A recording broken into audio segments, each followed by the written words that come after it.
अस्सलाम वालेकुम प्यारे बच्चों। आज हम 5th क्लास के उर्दू से पढ़ेंगे गुरु नानक देव जी, यानी कि हमारा मौजू है आज गुरु नानक देव जी। पहले मुश्किल अल्फाज पढ़ते हैं। मोहताज, गरहस्ती, मुफलस, फ़ानी, रफ्ता रफ्ता, पुत्र। शाबाश। मोहताज कहते हैं ज़रूरतमंद को, गरहस्ती हो गया घर बार, मुफलस हो गया गरीब, फ़ानी ना मिटने वाला, रफ्ता रफ्ता हो गया आहिस्ता आहिस्ता, पवित्र कहते हैं साफ़, यानी कि बिल्कुल जो साफ़ हो, पवित्र। ठीक। गुरु नानक देव जी। हमारे मुल्क हिंदुस्तान की कई ख़ास बातें हैं। एक ख़ास बात यह भी है कि यहाँ बहुत से मज़हबों के मानने वाले आबाद हैं। कहता है कि हमारा मुल्क हिंदुस्तान जो है, इसमें कई बातें, बहुत सारी बातें जो हैं वो ख़ास हैं। और एक बात ये भी है कि यहाँ पर बहुत से मज़हबों को मानने वाले आबाद हैं, रहते हैं। सैकड़ों बरस से वो सब साथ साथ रहते हैं। हर मज़हब के कुछ बुज़ुर्ग बहुत मशहूर हैं, सभी उनका नाम इज़्ज़त से लेते हैं। ऐसे ही एक बुज़ुर्ग गुरु नानक देव जी कहता है कि सदियों से यहाँ लोग एक दूसरे के साथ मिलजुल कर रह रहे हैं। हर मज़हब में कुछ मशहूर बुज़ुर्ग भी हैं और सभी उनको एहतराम से, इज़्ज़त से उनका नाम लेते हैं। उनमें से एक बुज़ुर्ग जिन्हें गुरु नानक देव जी कहते हैं, यानी कि गुरु, उनमें से एक ख़ास हैं जो गुरु नानक देव जी हैं। गुरु नानक देव जी सिखों के बानी, सिख मज़हब जो है उसके बानी भी हैं।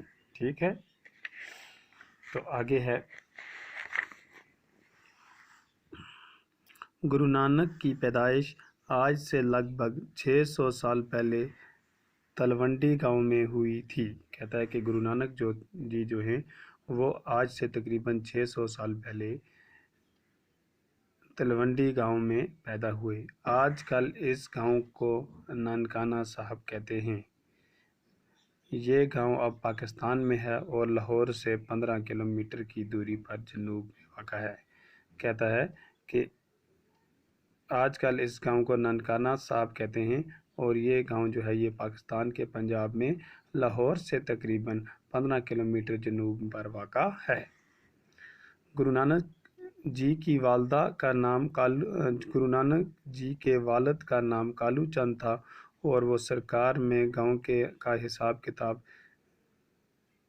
लिखने पर मुलाजिम थे। कहता है कि गुरु नानक जी जो थे उनके वालिद का नाम कालू चंद था और सरकार में गांव का हिसाब किताब लिखने पर वो मुलाजिम थे। गुरु नानक की बड़ी बहन की पैदाइश अपने नाना के घर में हुई थी, इसलिए उन्हें नानकी यानी नानकी कहते थे। यानी कि गुरु नानक जी की जो बहन थी उनकी पैदाइश अपने नाने हाल में हुई थी, इसलिए उसे नानकी कहा करते थे। बहन के नाम पर इनको भी नानक यानी नानका कहने लगे और आइंदा वो इसी नाम से पहचाने लगे। यानी कि बहन के नाम की वजह से इनको भी नानकी की बना पर नानक कहा जाने लगा और आइंदा भी वो आगे भी इसी नाम से पहचाने लगे, नानक नाम से पहचाने लगे। ठीक। कालू चंद को ये देखकर रंज होता था और गुस्सा भी आता था कि गुरु नानक की तबीयत दुनिया के कामों में नहीं लगती, मगर क्या करता। कहता है कि कालू चंद जो थे उनको ये देखकर रंज होता था, दुख होता था और गुस्सा भी आता था कि गुरु नानक जी जो हैं उनकी तबीयत दुनिया के कामों में बिल्कुल नहीं लगती थी, यानी कि वो अलग थलग रहते थे। गुरु नानक की बहन कपूरथला के इलाके सुल्तानपुर में ब्याही गई थी। कहता है कि उनकी बहन जो थी वो कपूरथला के इलाके सुल्तानपुर में उनकी शादी हो गई थी और उसका शोहर अल्लाह के हाकिम की सरकार में मुलाजिम था और उनका जो शोहर था उसकी गुरु नानक जी के जो बहनोई था वो सरकार में क्या था, मुलाजिम था। ये सोचकर शायद नौकरी में गुरु नानक जी का जी लगे, गुरु नानक को भी सरकार में नौकर रखवा दिया। वालिद ने ये सोचा कि नौकरी में अगर उनका जी लग जाए, दिल लग जाए, तो ये सोचकर उन्होंने अपने बेटे गुरु नानक को सरकारी मुलाजिम में नौकरी दिलवा दी, यानी कि सरकार में मुलाजिम रखवा लिया। तो आज ये इतना ही पढ़ेंगे हम।